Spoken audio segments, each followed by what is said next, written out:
Kami tidak menayangkan utuh peristiwa warga yang marah pada Jaya Saputra 28 tahun ini karena pencurian motor yang dilakukannya.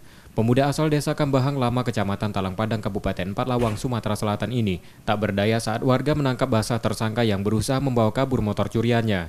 Polisi kemudian membawa tersangka ke Polres Empat Lawang, selain untuk mengamankan tersangka dari amukan warga, juga untuk proses hukumnya.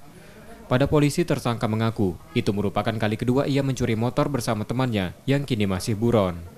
Dari tersangka, polisi menyita kunci letter T dan senjata tajam, serta linggis yang biasa digunakan tersangka melakukan kejahatannya. Diamankan oleh salah satu warga di Urumusi, kemudian dihubungi oleh warga, kemudian kita amankan pelaku ini diduga melakukan pencurian pemberatan dan penadahan. Untuk pasal sementara kita dugakan tersangka pasal 363 yaitu 480, dengan ancamannya 7 tahun dan untuk penadahannya 5 tahun.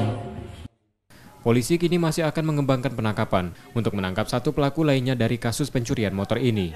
Sementara tersangka ditahan di tahanan Polres Empat Lawang dan terancam hukuman 7 tahun penjara. Sukma Aldino, Kompas TV, Empat Lawang, Sumatera Selatan.